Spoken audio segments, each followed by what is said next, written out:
All right. Okay. So how many of you have ever been stressed? I'm sure most of you have all been stressed before. I mean, we're all college students, have work, stuff like that. Personally, I have stress, you know, work, school, family, relationships, stuff like that. Like, stress is just something that's hard to avoid, basically. But actually knowing what happens to our bodies when we're stressed is something that is overlooked. I know I don't really think about it. You know, my friends don't really think about it. It's just like, I thought maybe I should look into it. What happens when we're stressed? So today I would like to explain to you the negative effects stress has on the body. Here I will discuss the negative effects, what goes on when we're stressed, and ways to manage stress. I know we all feel like the mental effects of stress, you know, like irritable, tired, sluggish, you know, just, I don't want to talk to anyone, I'm stressed right now, sort of thing. Or even from work or school or anything like that. And here I have a chart from the APA. It's the American Psychological Association, and it shows stresses from Americans from 2007, 2008, 2009, and honestly money is a big factor of what causes stress. You know, from, I guess, our age, I know we all experience stress, and our parents experience stress from money, work, the economy, family responsibilities, relationships, you know, that could get pretty stressful too if you're in like bad relationships, you know, with the spouse, boyfriend, girlfriend, whatever it may be. You know, and this stuff doesn't really go away until like, you do something about it. And, it's just like true. But the stress can manifest itself into physical symptoms. Some of these symptoms may include loss of hair, muscle aches, headaches, including migraine. And here I have a diagram of where the effects are on the body. You know, hair loss, the brain, anxiety, depression, muscles. This usually happens in like the neck, back, even twitches. Some people can experience twitches and stuff, or like nervous tics. People get nervous tics and stuff. Digestive tract. I know, like sometimes I get upset stomach, stuff like that. Skin. This is a big one. You know, people experience like acne breakouts maybe when people are stressed, stuff like that. Depending on what kind of skin type you have. You know, dry mouth. Cardiovascular, hypertension, stuff like that, lungs, and as for long-term effects, these would include heart disease, diabetes, weight gain, or even early death. According to Health Magazine, they state that the exact relationship between stress and a heart attack is still unclear, but evidence is mounting that there is one. A recent study of 200,000 employees in Europe found that people who have stressful jobs and little decision-making power at work are 23% more likely to have a first heart attack than people with less job-related stress. So basically, people are just being overworked, and you know, it's causing a toll on their bodies and everything. And as for diabetes, according to WebMD, stress can increase the likelihood of bad behaviors such as unhealthy eating and drinking. That includes, like, you know, alcohol abuse, you know, resorting to alcohol to solve the problem. Second, stress can raise the glucose levels of people with type 2 diabetes directly. This affects people who already have diabetes, and it like basically increases their sugar intake and sugar levels in their body. And stress releases higher levels of the hormone cortisol, which increases the amount of fat that is stored in the abdomen. And the amount of fat is stored in the abdomen is actually the worst place to have fat on the body is the abdomen. It causes like other diseases and stuff like that to have fat on the abdomen. And another major concern was a correlation between premature death and stress. And in Japan, actually, they have a term for it. It's called karoshi, which translates directly to death from overwork. And in Japan, it's been noted by doctors and psychologists as a real epidemic and stuff. It just, like, me researching it just really seems stressful to me, because I'm like, whoa, this is stressing me out. This is gonna happen. This is actually a thing. And according to WebMD, a study looked at the health effects of stress by studying caregivers, looking at their spouses.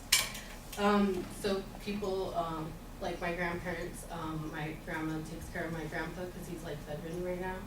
And just basically a study like that, they're under a lot of stress. And it's found that the caregivers had a 63% higher death rate than people their age who were not caregivers.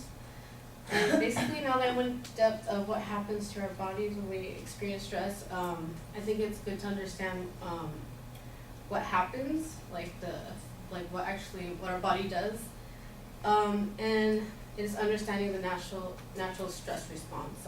This response is called fight or flight. Basically, it gets your body ready for action. It's been here since the dawn of humankind. When encountering a threat, the hypothalamus goes through the body releasing adrenaline and cortisol.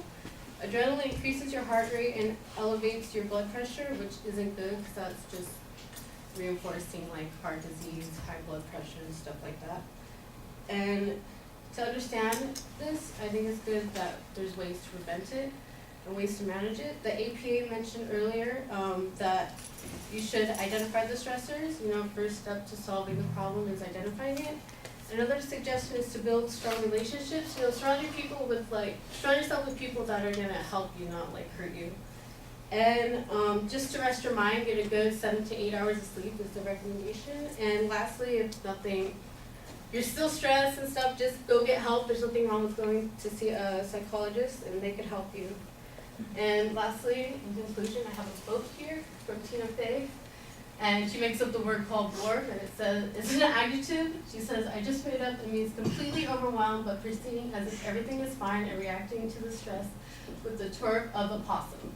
I have been blorp every day for the past 7 years, and that's what Tina Fey says. I think I could pretty much relate to that, and I'm pretty sure I'm going to start using that word now. Thank you.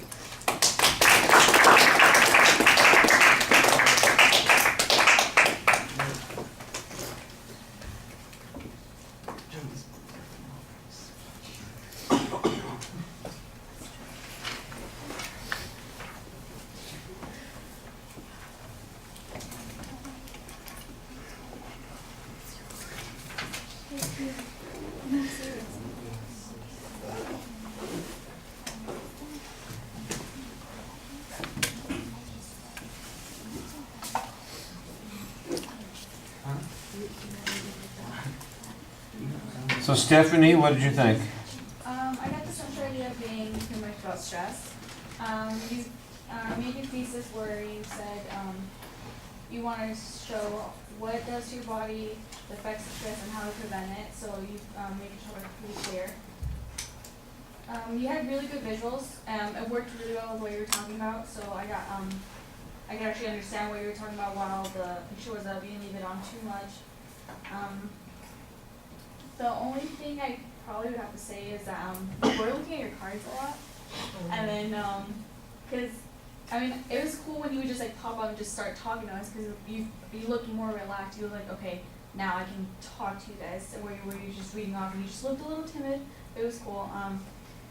The you did a lot of ums, and then you had good citations. You had the American Psychological Association. You had the MD. And then you also had you had good quotes from good sources. The only thing was that you did have a lot of them, so it just felt as if you were almost rambling on per se. But other than that, it was you made your point. You spoke about it really well, and that's pretty much it. All right. I think you hit all of the notes for the most part. I think some of them could be a little bit more smooth. The only thing that I had listed that is potentially problematic, I think you probably will recognize it yourself, and that's your attention device. How many of you have been stressed? Are you really expecting that there's going to be a single person in this room who doesn't respond to that? It just seems like it's the most I'm sorry, it's a very lazy attention device. You could find something a lot more interesting, a lot more involving and intriguing to pull us in. Everybody will relate to it, but I think you could just make that statement instead of turning it into a rhetorical question after you'd pulled us in. So that's the only thing in it that in the presentation that I thought was problematic. Everything else is pretty solid. Some things could be better than others, but there was nothing that was a drawback. For example, on your visuals, I think the visuals are pretty effective, but there's some things that you could do to make them work better. They're very cluttered. There's a lot of stuff on them. That first bar graph that you have, you've got 8 or 9 items that are being evaluated. That's a lot of information to put up all at once. And by the way, on each of those 9 items, you've got 3 categories that we're looking at. I guess it's a change in the amount of stress that was measured from year to year. I couldn't quite tell because, just as I'm figuring out what all of the different categories are, you're moving on to the next thing. So there probably would be a way to simplify that image. Same thing with the next image with the demonstration of the body and all the listing of the different effects that could have on the body. There's too many things that are listed there, and you don't really get much chance to talk about them individually. This might be a place to pick and choose, for instance, and to edit some things out. You can just put it in your paint program, white out some areas and say, let's focus on the three most significant effects on the body that are likely to be noticeable, and then maybe throw in 1 plus acne, or something like that to kind of make it interesting, to add a little bit onto it, because it feels like I'm getting brochured a little bit. There's a whole bunch of information here, and I'm not going to be able to cover it all in 8 minutes, but it's here. Believe me, I looked at it, but we're not going to be able to get much out of it. I appreciate what she said about the cards. I think maybe you have a few too many cards. Probably a little bit more practice would help.